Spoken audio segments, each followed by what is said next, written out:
Bienvenue tout le monde dans un épisode de Let's Fight, dans lequel on prend les épisodes de UFC, parce que ça c'est un classique UFC, on est rendu au numéro 5, on va parler de toutes les fights en parlant des quarterfinals jusqu'à la finale, et le super fight, on donne notre opinion sur les fights, notre opinion sur les fighters, et on décrit les fighters comme d'habitude. J'étais avec mon co-host Jean-Michel, comment tu vas cette semaine? Bonjour Alex, je suis présentement en direct de mon sous-sol, où est-ce que je suis prête à faire des commentaires sur la performance que nous avons assisté de. Ça va être le fun. Puis on se replonge en 1995 en plus. Ouais. C'est ça qui est drôle parce que genre on est rendu au numéro 5, mais comme là on parle d'un événement qui est même pas à 2 ans d'écart genre du premier UFC. C'est vraiment drôle comment que comme tout se passe en dedans genre de 2 ans. Là. À chaque 2 mois, un autre tournoi, let's go! UFC 1 à 5, c'est genre moins long que la pandémie, genre. Ouais. C'est ça pour vrai. Drôle. C'est ça pour vrai. Ouais. Fait que c'est là qu'on voit que comme quand il y a un méta qui s'installe, ça prend à peu près 2 ans et demi avant qu'on s'habitue. Ouais, genre de quoi, un peu plus de même. Ça se passe toujours à Caroline du Nord, à Charlotte. Ouais. Les mêmes commentateurs sont à peu près revenus du dernier au UFC 4 avec Monsieur Jim Brown qui a les commentaires les moins pertinents que j'ai jamais vu de ma vie, comme quand il parle du gars qui s'appelle Ghetto Man, genre The Ghetto Man, he's a ghetto man, he fights like a ghetto person. Tu sais, comme je suis juste comme quoi? On avait compris. Ça veut rien dire. C'est la première fois que là, les organisateurs comprennent que là, il y a assez de monde qui regarde pour comme faire des événements qu'on appelle style super fight, ok? Ça, dans le fond, c'est que là, Royce Gracie, il était tanné de gagner probablement, puis tanné de péter des gueules, puis tout le monde comprenait que c'était le meilleur. Donc là, ils émettent genre en fight spécial avec ce que les gens veulent voir. Ils voulaient voir des fights entre genre... Ils voulaient avoir un fight entre Ken Shamrock puis fucking Royce Gracie. Ils voulaient voir la revanche puis tout le drama. Mais là, ils ont fait un esti de fight spécial. Fucking puis Shamrock. Pas d'épuiser, tu sais, pas... Faut qu'ils se rendent en finale puis qu'ils se battent. Juste, on veut que les deux se battent au maximum de leur capacité. Pas d'épuisement, pas de blessure, let's go. Ouais. Il y a aussi, rajouté là-dessus, sur le Super Fight, c'est que à partir de UFC 5, il y a un time limit au combat. Comme il y a un time limit au combat, ça commence à désavantager le jiu-jitsu brésilien. Royce Gracie a annoncé qu'elle allait se retirer de la UFC, comme son frère allait arrêter d'être un promoter / un des producers principaux du show, parce qu'ils peuvent pas vanter autant leur style puis gagner 100% de leur fight s'ils ont pas 1h30 pour le faire. Ouais, puis pas juste ça, là, ils ont commencé à recruter des fighters qui ont commencé comme à comprendre un peu la game. Ils sont des savages. Ils ont commencé genre à arrêter de recruter des crises de brawlers puis ils ont commencé à recruter plus, mettons, des gens qui allaient plus avoir des bonnes chances de gagner contre Royce Gracie parce qu'à un moment donné, Royce, il est super bon en brésilien, mais tu sais, c'est pas un gars de MMA, là, tu le vois dans sa carrière. Après ça, quand il a fait des combats plus style MMA, il s'est fait torcher, il s'est fait ramasser. Pourquoi? Parce que c'est pas un fighter de MMA. Fait que, ça fait un an, bon moment. Ça fait 1 an et demi aussi que le monde s'habitue à son méta, là. Tu sais, ça fait 1 an et demi que tu viens à chaque 3-4 mois, que tu fais les mêmes techniques, la même stratégie, le même plan de match. Le monde, quand ils vont s'entraîner, c'est exactement ça qui est en train de compte, parce que c'est toi le gagnant. Ouais, c'est ça. Puis en tout cas, moi je trouve qu'il s'est retiré au bon moment. Lui, il dit qu'il s'est retiré invaincu, mais c'est pas vrai. Je veux dire, il a jeté la serviette. Il a cancellé. Il a pas participé au fight. Ouais. Sur le rythme, mais tu sais, je veux dire, c'est sémantique. Là. C'est une question de thématique, mais tu sais, il a clairement perdu. Il a dit à l'autre, je suis plus en état de continuer.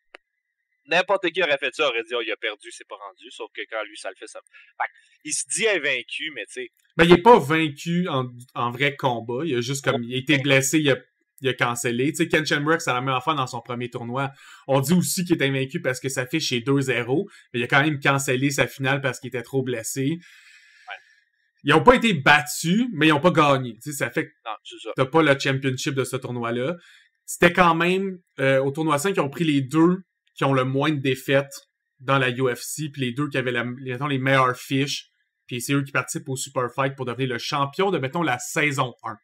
Moi, j'ai vu ça comme ça, le UFC 5, comme c'est la fin de la saison 1 de la UFC. Ouais, genre. Parce que c'est l'histoire, la UFC saison 1, c'est l'histoire de Ken Shamrock puis Royce Gracie. Ouais. Puis comme on présente l'élément de la saison 2 qui est Dan Severn vers la fin de la saison 1, tu sais, je trouve ça logique. Ouais. C'est nice parce que comme le nom de l'événement s'appelle The Return of the Beast, mais tu sais, pas clair c'est qui la Beast, on pense tous que c'est fucking Dan Severn.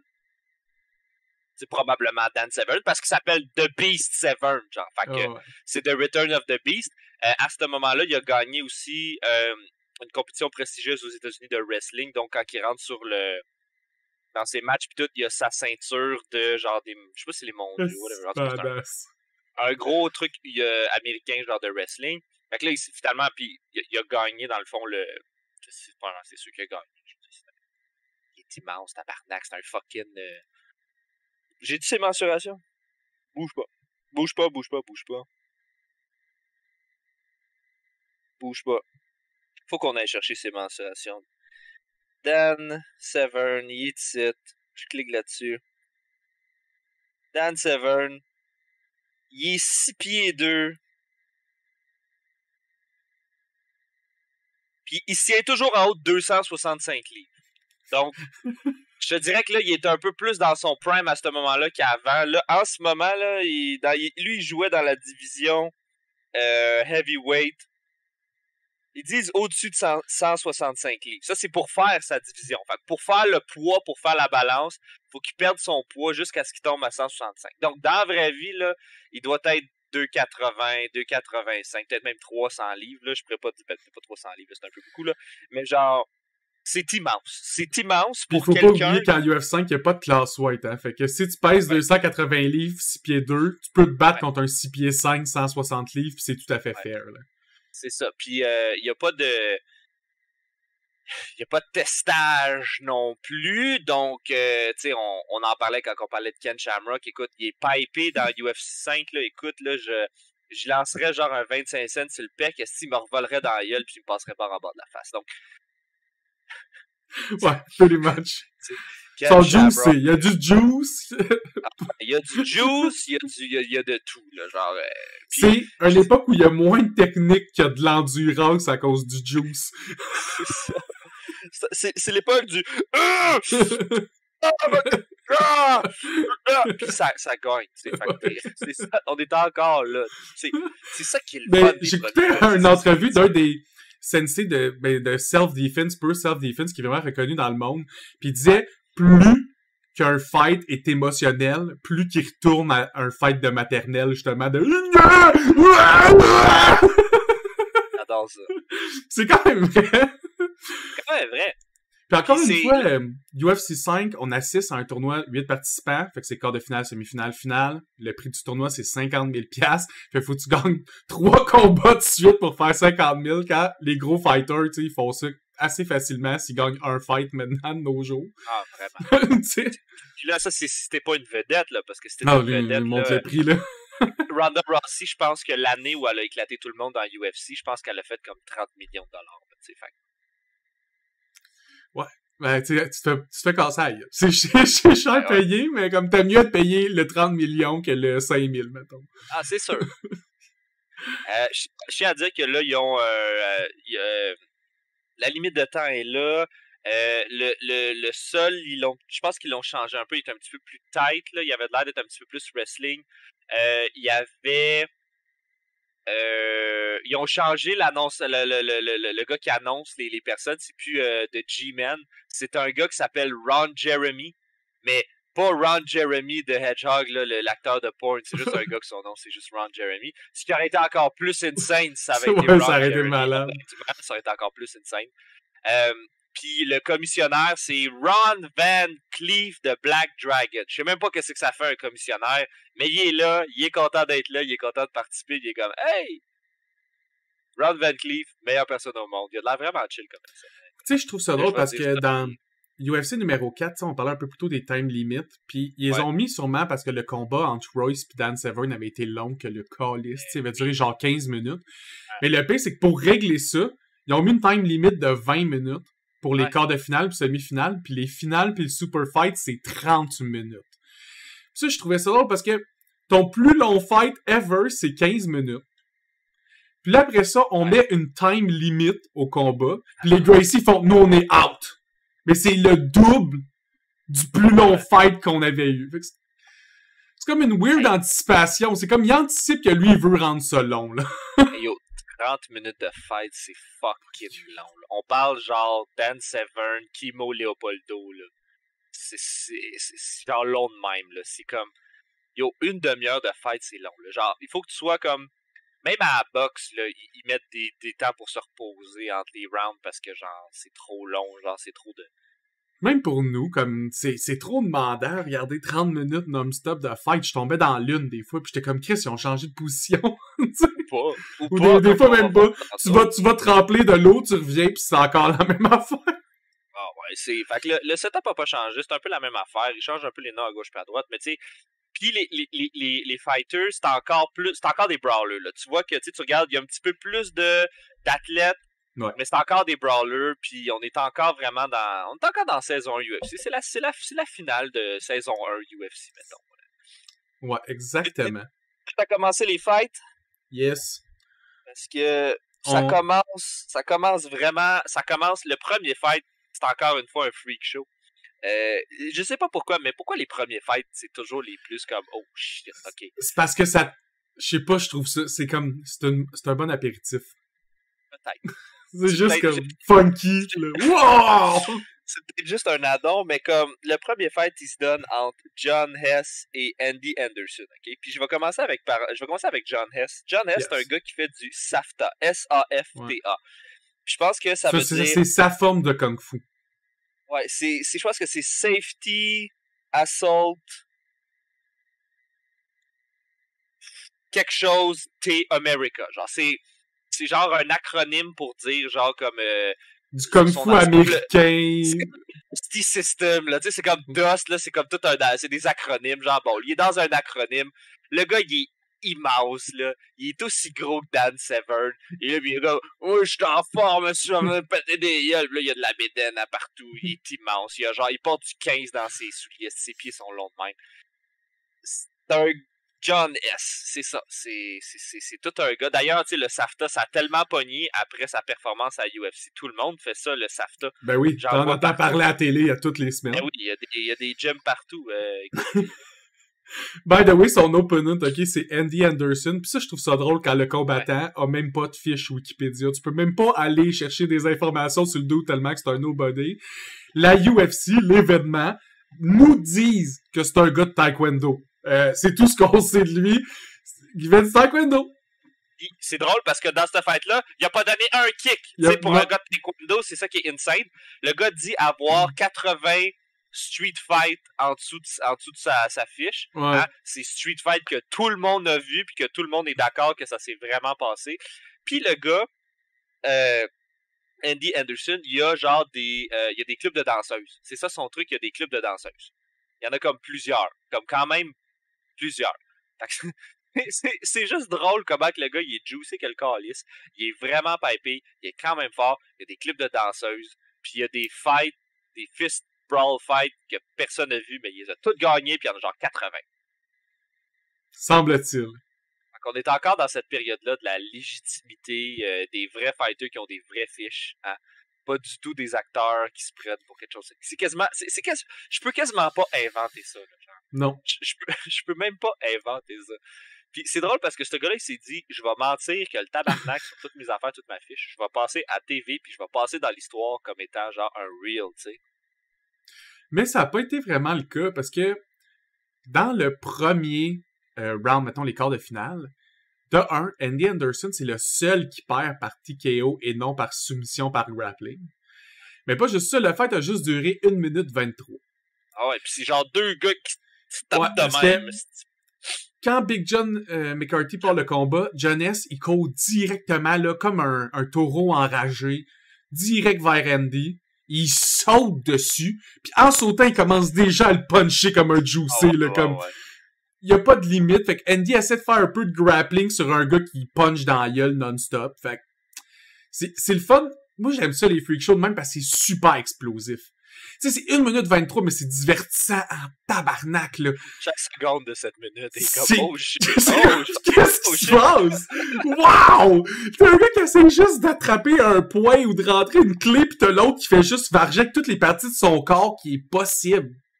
Tu sais, moi, là, j'avais l'impression de regarder 2 enfants à maternelle si ils avaient juicé du première année du primaire jusqu'au 6e année du primaire pour en faire 2 mini-tanks. Puis que ces 2 mini-tanks-là vidaient toute leur colère un sur l'autre. Ouais, tu leur avais bourré, tu leur avais donné ben du sucre, là, ben du sucre, là, pis t'es juste comme le premier qui, si tu bats l'autre, je vais te donner un PlayStation, genre, go! Pis là, il y aura, le PlayStation! Fait que c'est vraiment une scène, je pense que c'est John S. qui a comme mis ses doigts dans les yeux, genre, de Andy Anderson, quelque chose de même, là. Ça se peut, à un moment donné, la face à Andy est juste pleine de sang, pis c'est comme le combat se fait arrêter, là.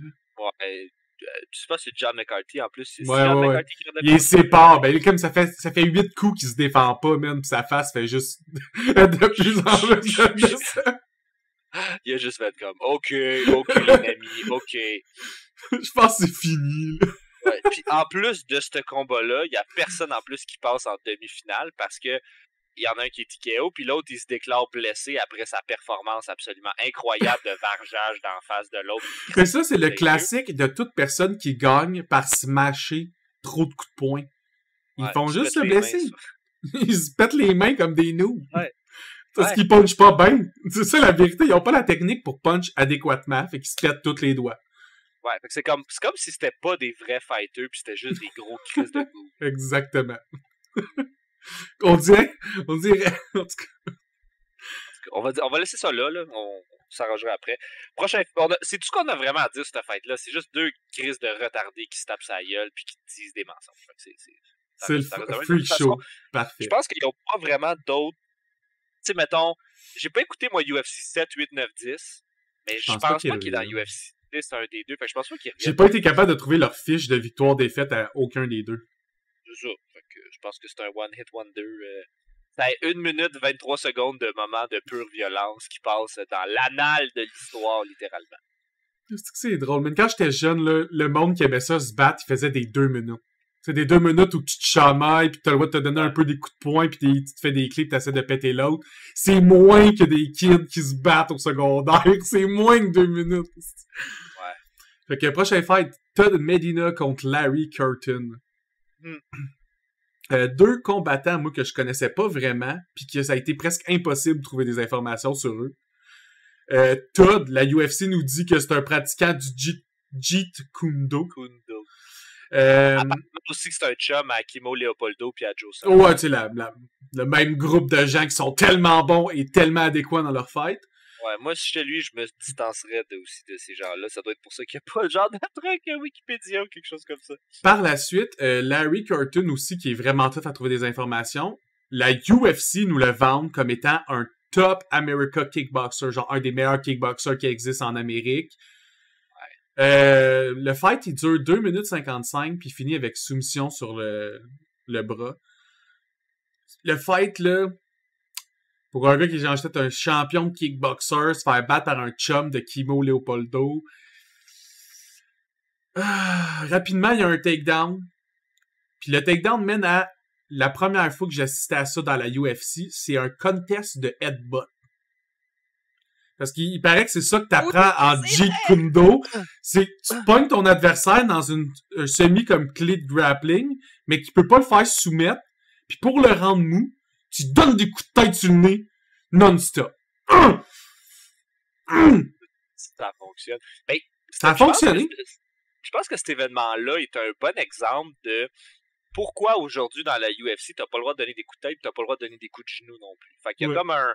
Puis quand je dis coups de genoux, je parle de coups de genoux à la tête, là. T'as le droit de donner des coups dans le clinch, mais genre au sol, tu peux pas varger quelqu'un avec des coups de genoux de la même façon que tu peux pas donner des 12-6 elbows. Puis il y a des bonnes raisons pour ça, parce que c'est fucking dangereux, genre. Puis comme on l'a vu, le gars, il a pété un gars pendant 3 minutes à coups de tête, là. Puis écoute, les deux, aujourd'hui, sont moins intelligents à cause de ça. Ils ont moins de neurones à cause de cet événement-là. Puis le plus fou, là, c'est, tu sais, le fight, il dure 2 minutes 55, mais je niaise pas, là, c'est 2 minutes de headbutt. Ah ouais, vraiment. Pas comme 20 secondes pour entrer une stratégie, là. C'est le 2/3 de ton fight où que la seule solution que t'as, c'est donner des coups de tête. Hey, merci au Jeet Kune-Do de nous avoir donné ça. Pas beaucoup de technique.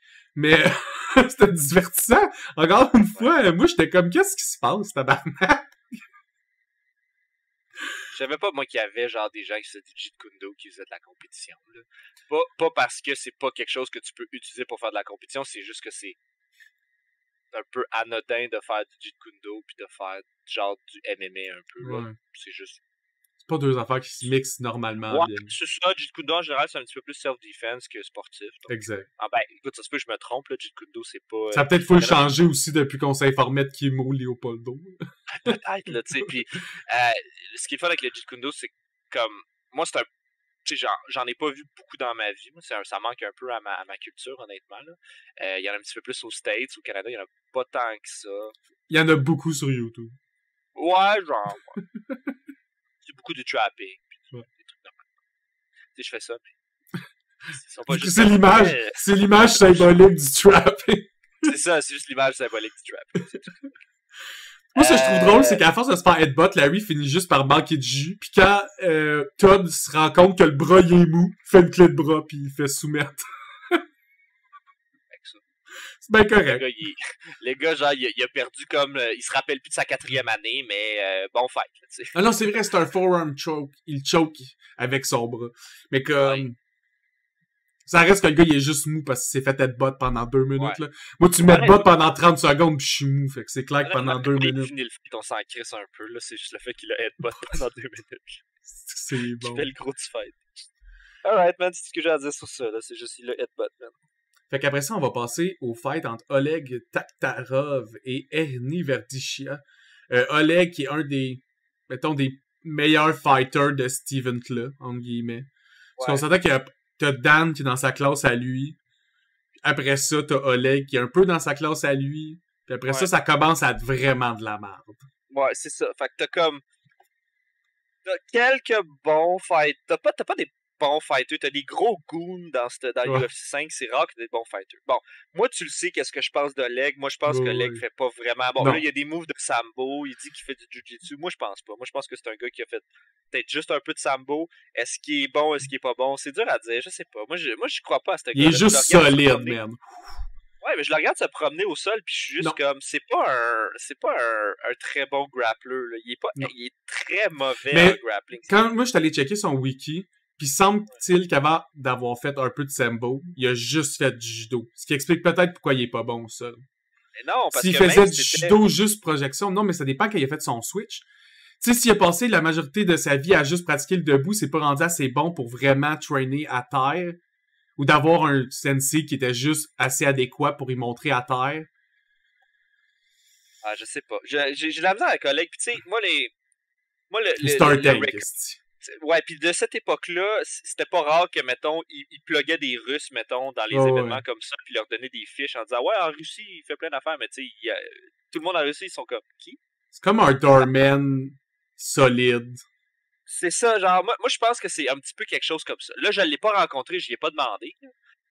Ça se peut que j'ai pas raison, mais j'ai bien des doutes. Et il a quand même fini sa carrière professionnelle de MMA, là, si on compte juste ce qui a été catégorisé sur MMA, pas de sambo ou de judo, avec 17, 5 puis 2 draws. Ouais. C'est une bonne fiche, là, il est pas... fiche, pas un noob, là. C'est pas un mauvais fighter, non. Je pense que ses credentials sont pas là. Mais c'est juste que la majorité de ses wins sont basés sur le fait qu'il est endurant. Comme il y a une estistam de fou, il est immense, puis il tank un nombre de hits qui est surhumain. Tu sais, je vais en reparler plus tard dans son fight contre Dan Severn. Ouais. Ce gars-là, il est pratiquement pas tuable. Ouais. Ça a pris Dan Severn pour le... Puis ça prend pas juste Dan Severn, là, ça prend des multiples minutes de drop de genoux d'en face. Ouais, genre ça. Comme moi, ça m'aurait tué. Lui, ça y en prend comme 29, tu sais. C'est ça. Fait que c'est ça pour Oleg Taktarov. C'est drôle parce que, tu sais, les fiches puis les arts martiaux des gens, ils changent à travers les... J'aimerais dire que... Puis ils taguent sur d'autres choses, mais avant, ils le taguaient en Jiu-Jitsu, là, ils l'ont tagué en Sambo. Fait que c'est comme... Ils taguent sur n'importe quoi qu'ils ont envie pour la narrative du show. Là. On s'entend tous que Oleg a pas un vrai style, il est juste fort. Tu sais, il y a sûrement qu'il se battait dans la rue, c'est un doorman, whatever, tu sais. Peut-être qu'il fait un peu de Sambo, là, à la limite, là, mais je veux dire... Il fait pas... C'est pas un maître. Tu regardes un maître sur YouTube, mettons, ça fait plus de technique. Mais reste, le gars, il est solide. Puis si tu regardes sa fiche, 17-5, c'est une calice de bonnes fiches. Puis ces Bonne 5 fiche. défaites, là, c'est pas contre n'importe qui. Il y a 2 défaites contre Dan Severn, qui est une des meilleurs fighters, des légendaires fighters de la UFC. Puis sa 3e, c'est contre Renzo Gracie. Fait qu'il y a juste 2 défaites que, mettons, tu peux dire, ouais, c'était pas, mettons, le meilleur du meilleur, mais c'était quand même des bons fighters. Les 3 autres, c'était des légendes. Si c'était pas des légendes, t'es pas capable de casser le tank. C'est comme si, contre Oleg, il te fait un bazooka. Si t'as pas de bazooka, tu seras pas capable de le knocker. C'est ça le problème. Faut que tu sortes ton DPS, là. T'as pas le choix, là. Faut que tu le cognes parce que le gars, il a de la stam en crise, puis genre de la consti. Il est full consti, fait que... Puis j'aimerais donner autant d'informations sur Ernie Verdicia, mais le gars, tout ce qu'on sait, c'est qu'il fait du Kempo Karaté, puis c'est parce que la UFC nous le dit. Puis comme on vient de dire avec Oleg, la UFC, tu mets le tag qui fit à leur narrative. Ouais, Je sais même pas s'il fait vraiment du Kempo Karaté, le gars. Il commence avec l'analyse. I don't know. Puis le fight est pas nécessairement mémorable non plus, là. C'est pas... J'ai aimé le début parce que moi, je me souviens que c'est le seul fight de la première round qui est calme et qui a des feintes dedans. Ouais. Les autres fights, c'est tout about a beast qui court bien vite vers son adversaire puis qui commence à le violer. Ouais. Puis ce fight-là, c'est vraiment... J'avais l'impression de regarder un fight de karaté un peu aux Olympiques au début. Moins bon, là. Dans l'optique où les 2 personnes, comme, ils vont changer leur rythme. Ils vont essayer de feinter un peu juste pour essayer de changer la garde de leur adversaire. Puis une fois que ça c'est fait, là, ils ont close la distance. C'est quelque chose qu'on voit tout le temps maintenant, mais qu'on voyait jamais avant. Ça finit avec une soumission, hein? Ça finit avec une soumission par choke en 2 minutes 23, ouais. Bon. Puis c'était quand même un beau choke. Puis on voit que Oleg, il travaille sur sa position de grappling en donnant des coups de poing. Tu sais, c'est comme sa technique principale. C'est, il sait que son grappling de base, il est pas optimal. Fait qu'il varge dans l'autre avec sa main libre. Juste temps que l'autre ramollisse assez pour que, rentre la clé un peu mieux, puis un peu mieux, puis un peu mieux. Je pense qu'il est plus gros aussi il est vraiment plus gros que l'autre. Ils sont pas mal égales, je dirais. Ouais. Dan, il paye plus gros qu'Oleg, mais Oleg et Ernie étaient pas mal similaires. On a encore la chance d'assister à un headbutt. Puisqu'il y a Ernie qui voulait essayer de manger les mamelons d'Oleg à un moment donné. Puis Oleg a pas aimé ça, puis qui commençait à l'headbutt. Je suis pour mamelon à Oleg. Ils sont sensibles. Oleg encaisse... La majorité du fight, c'est Oleg qui encaisse des coups de Ernie pendant que lui, il fait juste essayer de ramollir Ernie pour améliorer comme sa position. Puis à la fin, il fait juste flip dans son dos puis il choke. Un classique flipperino neck choke. Flipperino. Dernier fight des quarts de finale, c'est The Beast contre Joe Charles. Ça finit en 1 minute 38, ok? On parlera pas énormément de Dan Severn parce qu'on a tout établi sa fiche dans l'autre UFC numéro 4. Si vous voulez le voir comme nous entendre parler de sa fiche, allez écouter UFC numéro 4. Ouais, faites juste Google Dan Severn. Ou allez lire n'importe quelle fiche sur n'importe quel site qui parle de lui. Là, il y a ben trop de fights, c'est gigantesque. Mais Joe Charles, on a parlé un peu dans UFC numéro 4 parce qu'il avait gagné son alternate bout, son fight contre Kevin Rosier, un des premiers combattants de la UFC, en 15 secondes. Mais maintenant, il était contre The Beast, fait que c'était son temps de perdre en 1 minute 38. Ouais. Faut dire que le fighter intéressant, pareil. On les a pas vus vraiment. On l'a vu en alternate. Il a fait un super bon fight. Il a fait comme des belles choses. Mais genre, on n'a pas eu le temps de voir sa carrière parce que après avoir fait ce beau move-là, il s'est reviré de bord puis il y avait juste comme Dan Severn qui était là avec sa grosse moustache, genre, puis comme sa sueur qui fait que son corps, il glissine un peu, genre, puis là, puis il est juste comme « Hey, I'll kill you ». Tu sais, fait il y a aussi que les deux, c'est des wrestlers, mais que Dan est définitivement plus un athlète. Ouais, puis les catégories de poids... Parce que l'avantage du wrestling, on en parle souvent, c'est que c'est un style d'art martiaux que tu forces à ton adversaire, puis c'est tough rester dans le tien après. Ouais. Si quelqu'un décide que tu wrestles, puis toi tu fais de l'aïkido, ça se peut que tu te mettes du wrestle. Tu peux pas vraiment faire de l'aïkido quand l'autre décide que tu wrestles. Le problème, c'est quand toi, ta défense, ton move pour gagner, c'est du wrestling, puis ton adversaire, c'est aussi le wrestling, mais il est plus grand que toi, plus gros que toi, plus solide que toi, plus musclé que toi, plus rapide, plus explosif. T'as juste pas de chance. C'est ça, c'est ça qui s'est passé. Tu sais, il a fini avec une fiche, Joe Charles, dans sa carrière de 6-13. C'est pas bon, mais au moins, il y a des victoires. Tu sais, il n'a pas juste été un punching bag, mais il était globalement un punching bag. Fait que le fight est pas long. C'est Dan qui en profite pour le takedown en genre... Il commence, en fait, c'est Joe Charles qui tente un coup de pied super malhabile. Puis Dan, il fait « Fuck that shit ». Il charge. Dan Severn, il est juste comme quoi? Puis comme... Osé me frapper. Joe, il résiste au premier takedown. Puis Dan, il fait juste le push comme un joueur de football le ferait jusque dans la grille. C'est genre, il part du milieu, là, pis il pousse. Nanana. Puis rendu dans la grille, le viol commence. Moi, depuis que j'écoute les UFC, là, le 4, le 5, là, moi, j'ai un rêve, j'ai un cauchemar récurrent qui revient à chaque... C'est juste moi qui me lève la nuit, puis il y a juste comme Dan Severn devant moi avec sa grosse moustache, puis il est juste comme... Oh mon Dieu! Je suis comme... Ah, non, Dan Severn, non! Il est déjà en petite short en plus, tout huilé de sueur. Dis-moi, je vais me remettre à faire le fœtus, puis après comme... Non, Dan, non! Non, Dan! No, Dad, why? Puis je trouvais ça drôle parce que c'est classique. À chaque fois que Dan Severn est contre un adversaire qu'il trouve facile, il finit avec un rear naked choke. C'est comme son move pour faire comprendre à l'autre qu'il était pas de taille. Ouais. C'est un classique UFC. Ah, j'aime ça. Les demi-finales. Première demi-finale parce que c'est la plus freak show des deux. Ouais. On va parler de Dave Benato contre Todd Medina. Encore un... Dave Beneteau, c'est un Canadien. Ouais. Okay. Puis il y a quand même des bons Canadiens qui viennent se battre. Ou des goons canadiens, je sais pas. Là. C'est des goons canadiens. Puis dans le fond, c'est que les deux fighters, John S. puis l'autre qui a des danseuses, là, les deux se sont retirés. Puis encore, ils ont fait venir un alternate, donc un remplaçant. Dave Benato, c'est un remplaçant. Puis là, il y a des bonnes histoires dans l'UFC. Il y a des bons moments de genre où est-ce qu'un remplaçant gagne un peu la UFC ou se rend vraiment loin malgré ça. Puis ça, c'est une autre histoire de même où est-ce qu'un alternate, un remplaçant, s'est rendu justement en finale. Donc, c'est la deuxième fois que ça arrive, 2 en 5. Ça commence à être un trend. T'sais. C'est peut-être la réalité. Il est temps pour eux de commencer à réaliser que peut-être mettre 3 combats back-à-back pour le même monde, c'est peut-être demandant. T'sais. Voilà. Je sais pas. Ou en tout cas, ce que j'ai vu, c'est que dans la UFC 5, il y a comme un consensus de la majorité du monde, sauf celui qui s'est blessé, faut croire, que dans ton premier round, c'est vraiment mieux de gagner par grappling. Parce qu'en gagnant par grappling, souvent tu t'essouffles moins, puis tu te blesses pas. Ouais, puis ta tête est encore toute là. Je veux dire, quand tu manges comme 18 coups à la gueule, troisième fight, ça se peut que tu fasses comme, ok, là...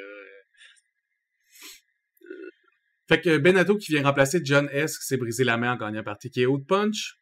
Yeah. Dave pratique le judo et du wrestling.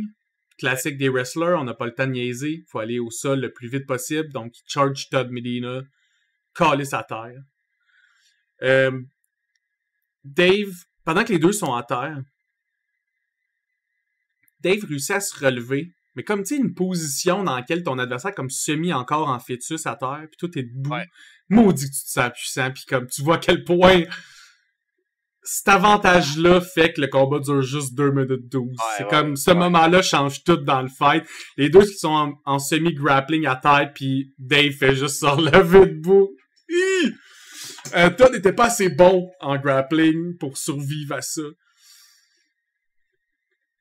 Il se fait juste frapper dedans jusqu'à temps que Big John McCarthy fait genre non, ouais, le fight est fini, là, t'as gagné, je te le donne. Arrête de le tuer, ouais.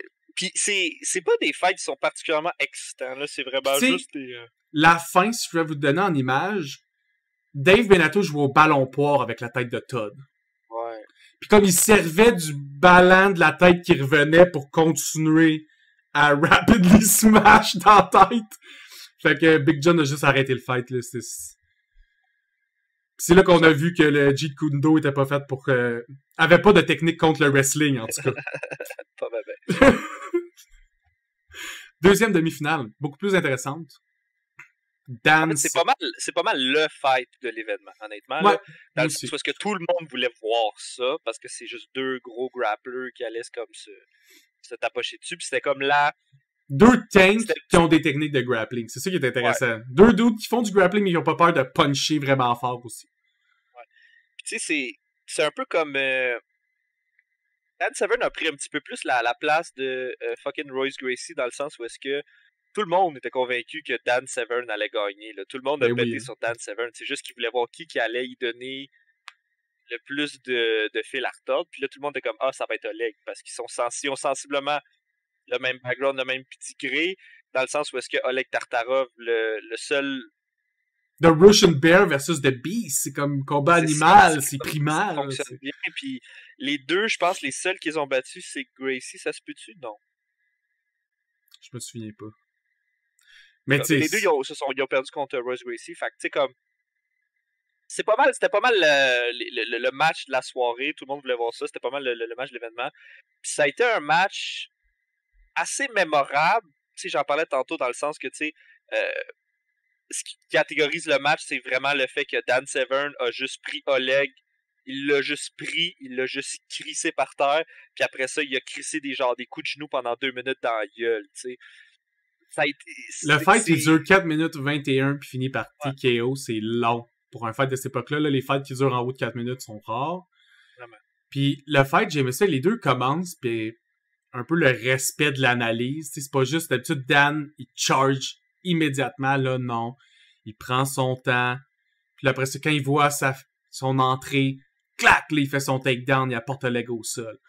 Puis, une fois que Oleg est au sol, pour moi, c'en suit le plus gros viol que j'ai vu de ma vie, parce que d'habitude, ce genre de viol-là, ils se font arrêter. Ouais. En tout cas, moi, quand j'y regarde, ils se font arrêter. Là, non, parce que Oleg a l'air de tank, et Big John n'arrêtera pas le combat tant qu'Oleg a l'air d'être encore présent quand il encaisse le hit. C'est ça. Sauf que le gars, il essaie juste de respirer. Puis Dan a décidé qu'Oleg était maintenant une poupée de chiffon, là. Ouais. Même quand il a drop down, là, écoute, il a réussi à le pogner en arrière du coup, puis de le coller par terre. Puis, tu sais, c'est là que je remets en question beaucoup les talents de grappler de Oleg, parce que ce genre de takedown-là, c'est des takedowns de wrestling, c'est des takedowns qui sont dans l'univers, mettons, du MMA, qui sont durs à faire. Pas impossible, là, je veux dire. Tu fais souvent quand t'es plus gros et plus fort que ton adversaire aussi. Là. Exactement. Fait que là, ben, le gars se dit étant un gars de grappling, un gars de un sambo, je dis pas que le gars il peut pas se faire grappler puis se faire tomber au sol, mais se faire pogner par ce genre de clé-là, c'est exactement le genre de clé ou le genre de drop que tu veux pas te faire, surtout quand t'as déjà fait du grappling. Moi, là, je veux pas que Dan Severn touche à mon cou de aucune façon, mais je trouve ça, encore une fois, je trouve ça bizarre comment Oleg, il a un énorme manque d'expérience à ce niveau-là dans son grappling. Moi, je m'attends peut-être trop à Oleg fucking Tartarov, mais genre, comment tu sais, je dis pas que t'aurais pas tombé pis tu peux pas te faire dropper, là, quand tu fais du whatever, là. Moi, je fais juste dire, de toutes les prises que Dan aurait pu faire, il a vraiment fait le meilleur. Il l'a amené au sol de la meilleure façon pour Dan. Puis Oleg, il s'est défendu de la pire façon. Il s'est fait passer genre le pire takedown qu'il pouvait se faire. Puis c'est ça que c'est des affaires de même qui fait que je remets Oleg. Moi je stick sur Oleg. Ce gars, il y a quelque chose qui est pas clair. Il y a pas clair avec Oleg. Je sais pas pourquoi. Je l'aime pas. Juste solide. Parce que la quantité des coups laine par Dan puis la force des coups qu'il laine, c'est incroyable. Genre, je niaise pas, là. Comme moi, 2-3 coups, je suis plus là. Puis Oleg, il en prend facilement une 40aine de coups de poing, puis une 20aine de coups de genoux d'en face. Puis là, on parle du poids de Beast, concentré sur un genou qui drop sa gueule, puis il en a mangé des coups de genoux, là, assez pour que l'association fasse comme, ouais, les coups de genoux d'en face, pas tant une bonne idée. Faudrait peut-être qu'on arrête de faire ça, t'sais. Puis c'est aussi le fait qu'il confirme un peu la lancée de la légende de The Beast. Parce que dans le premier tournoi qui était là, il avait vraiment fait un bon show. Il a juste perdu contre Royce, qui était déjà comme le top de la pyramide de la légende, mettons. Puis là, après ça, Oleg, qui était un très bon combattant je pense, ses premiers UFC, il réussit à le battre, puis il réussit pas à le battre comme difficilement. Il le bat. Oui, le combat, il est long, mais c'est lui qui a l'avantage, Dan, tout le long. Il a jamais perdu l'avantage. Puis tu sais, on avait déjà parlé, la faiblesse de Dan Severn, c'est ses finishims. Genre, Dan Severn a pas des gros finishims efficaces où la majorité de ses techniques de soumission, le monde le voit venir, fait qu'il doit te ramollir, puis après ça, passer par la force, la clé. Il est bon pour closer, mettons, comme Royce Gracie, parce que la force de Royce, c'était closer. Il est bon pour... Une fois qu'il y a le choke, c'est sûr que t'es mort. Ouais, ou la clé, il est bon pour comme avoir un finishing move. Bon, là, tu vas me dire, oui, Jean-Michel, mais il y a 2 finishing moves. Oui, mais ils sont bons. Mais ils sont bons, puis ils fonctionnent, puis les gens, ils ont de la misère à s'en sortir ou à les éviter. Fait que, c'est un peu comme Bill Superfoot Wallace. Bill Superfoot Wallace, dans le temps qu'il faisait du kickboxing, pétait à gueule à tout le monde avec 2 moves. Un sidekick de la gauche, parce qu'il était gaucher, puis un genre de hurricane / claque espagnol de même, parce que la boxe a moins de réponses contre ce genre de mouvement-là. Ça lui permettait d'être de côté, puis de kicker, puis de rentrer des punches de même. Pétait à gueule à tout le monde avec ça. Pourquoi? Parce que ça fonctionnait très bien pour ce qu'il faisait, puis pour le sport qu'il faisait. Même chose avec UFC. T'as juste besoin de 2 soumissions. Une soumission de bras, une soumission avec un choke. Puis juste les avoir tout le temps fucking bien. Puis tu sais, Gracie, là, il a fait tomber le monde là, de 2 façons. Là. Yes, c'est les mêmes 2 takedowns. Puis sweep la jambe, puis il tourne, puis il le fait tomber. Il y a 2 takedowns. Puis c'est 2 takedowns qui fonctionnent vraiment, vraiment, vraiment bien. Fait que t'es pas obligé de maîtriser une chier de technique. Maîtrise-en genre comme 5-6 qui sont vraiment, vraiment bons, que tu maîtrises vraiment bien, qui sont vraiment optimales pour le sport. T'es capable de te rendre vraiment loin avec ça. Dan, il a juste pas de move de fin. Fait qu'il fait juste... Là, dans ce UFC-là, c'était mieux. Là, il a comme réalisé qu'il pouvait frapper sur le monde puis genre les tuer. Fait que là, comme ça l'a beaucoup aidé. Ça raccourcit un peu le temps de ses fights. Tu sais, il n'y a pas eu un fight, mettons, contre lui et Royce qui a duré 15 minutes. Son plus long fight, je pense, c'est celui-là en 4 minutes 21. Je vais aller voir rapidos. Ouais, c'est ça. Puis, 4 minutes 21, si on passe ça à 15 minutes, c'est super court. Ça reste qu'il est quand même le grappler qui finit ses fights les plus longtemps parce que, d'un, il y a l'endurance. Peut-être qu'il dérange moins. Peut-être qu'il veut aussi juste jouer sur le fait que comme ses fights sont longs, ben son adversaire va de plus en plus essouffler puis il n'y a pas besoin d'avoir, mettons, l'oméga soumission puis juste rentrer les bains faciles parce que quand la personne est fatiguée, elle va taper plus vite, tu sais. Mais c'est un truc qui... les moves de fin, les soumissions, c'est drôle. C'est quelque chose qui plague un petit peu le sport dans le sens où est-ce que... Je compare ça, mettons qu'on parle là, de la wrestling, on parle du judo, puis on parle du jiu-jitsu, qui sont des sports de grappling les plus là.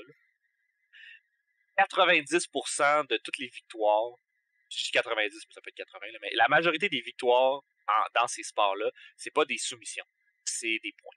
Okay? La façon que tu te places, la façon que tu te... Tu sais, en jiu-jitsu, tu améliores ta position, tu gagnes des points. En judo, même chose, tu gagnes des points. Puis souvent, c'est les points qui vont te faire gagner.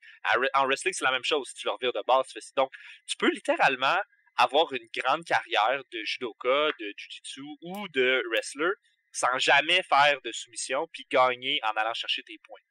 Il est capable de faire ça. Puis moi, j'ai un feeling que Dan Severn, c'était sa force d'aller chercher des positions puis d'aller chercher des points. Parce qu'il est super athlétique, il a l'air d'avoir une stamina là, de malade mental. C'est ça. Donc, côté soumission, c'est le fun si t'as passe, mais tu sais, en judo, là, c'est quoi? C'est 95% des projections qu'ils font, c'est juste des projections où est-ce que tu vas gagner des points, ce sera pas un hippon, genre. Mais comme, t'as pas besoin de plus que ça. Si la game est faite en fonction que c'est plus optimal d'aller chercher des points parce que c'est hyper difficile d'aller chercher une soumission, d'aller chercher un hippon, d'aller chercher un whatever, ben t'es aussi bien de focuser sur tes points.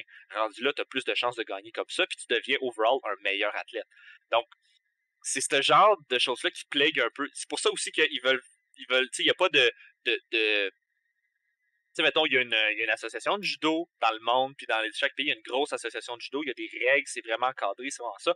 En judo brésilien, il y en a moins, c'est plus des petits tournois à gauche et à droite, mais ce qui plague un peu ces places-là, c'est que c'est 3 rounds de 3 minutes, puis c'est pas nice à regarder à la TV parce que ça manque l'effet wow que, genre, le judo a avec les projections.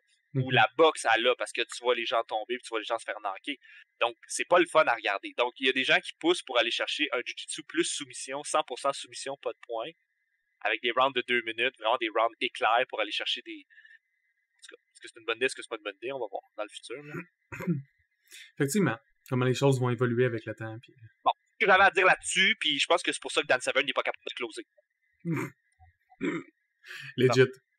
La finale. Ah, évidemment, le fight avait terminé non pas par une soumission, mais par un TKO quand Big John McCarthy arrête le fight parce que Oleg a la face pleine de sang. Oh, il est en train de... Fait que la finale, c'est Dan contre Dave. Benato qui s'était rendu en finale, les deux DST.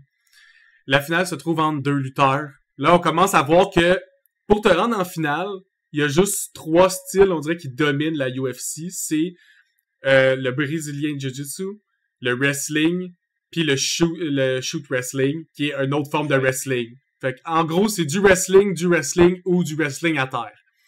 Puis l'idée, c'est que si tu sais faire du wrestling, les autres arts martiaux n'ont pas été trained pour se battre contre ça. Puis semble-t-il que c'est ça le méta en ce moment.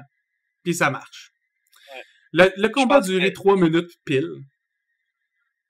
3 minutes pile? Ah, ouais. 3 minutes 1 seconde, genre. Fait que pour moi, c'est 3 minutes pile. C'est le temps que tu fasses go, charge. Ouais. Classique move de Dan contre un adversaire qui est moins fort physiquement que lui. Il le charge et il le pousse jusque dans la grille. Comme si c'était un train qui te fonce dedans pendant que t'es sur le rail, tu peux rien faire. C'est une bonne idée parce que, tu sais, je pensais à ça l'autre jour, puis je me disais, tu sais, Dan, là, dans le fond, ce que Dan veut faire, c'est qu'il veut imposer son wrestling à quelqu'un.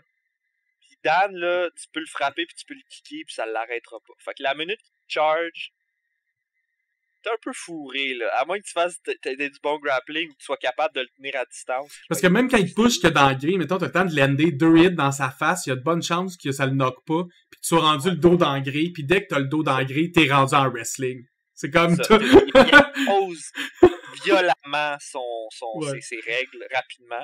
C'est ça qui fait que le wrestling est autant... Ben, pas le wrestling, mais le grappling est autant dominant parce que, tu t'en parlais tantôt, t'imposes tes règles à la personne rapidement. Ouais. C'est un art qui est vraiment bon pour ça. C'est comme... Moi, je t'impose ces règles-là, puis maintenant, c'est à ça qu'on joue. C'est vraiment bon pour ça. Fait que le fait, c'est une fois qu'il est collé dans la grille, les deux, ils essaient de se puncher, mais quand t'es vraiment close, t'as pas le maximum puissance dans tes hits, t'es restreint dans ton mouvement. Fait que c'est comme juste des distractions que tu te fais. Oui, je suis d'accord, un punch de 30% de Dan Severn, ça reste 30% de Dan Severn. Probablement assez fort pour que je pleure. Mais... te tuer, de quoi tu parles pour te tuer, man? Clac! Mon coup, il lâche, tu sais. Mais pour eux, c'est pas assez pour les knocker. Fait qu'ils se punchent.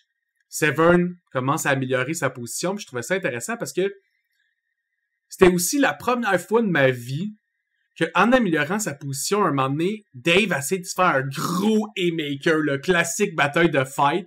Puis Dan Severn roule l'autre bord du coup de poing comme un boxeur.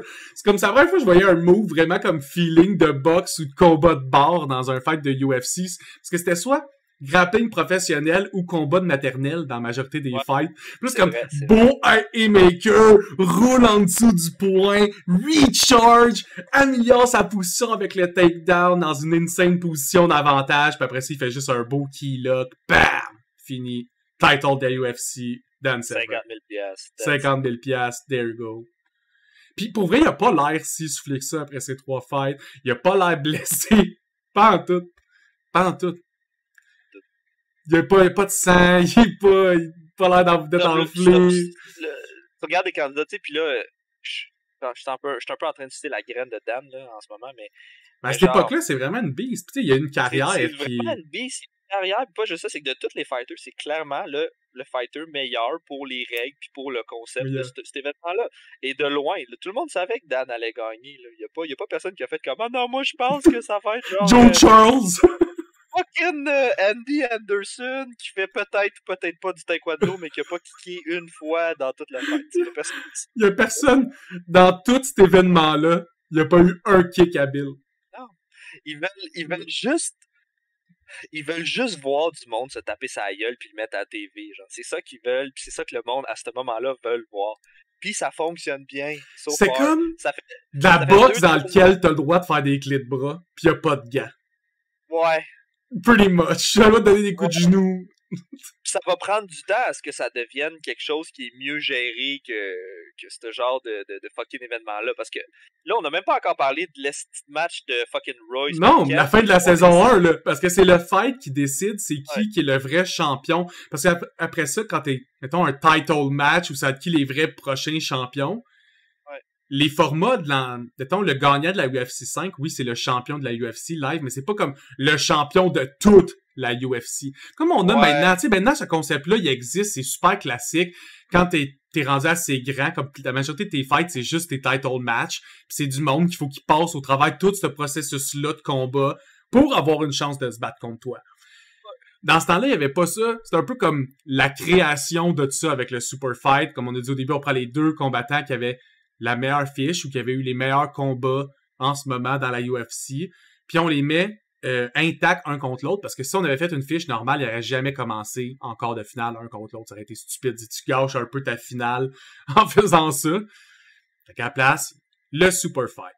Moi, je tiens à dire que, oui, ils ont appelé ça un super fight. Oui, c'est deux fighters de légende. Le fight, il peut peut-être être intéressant pour certains. Le fight dure 30 minutes. Moi, j'avais juste envie de me tirer une balle dans la tête.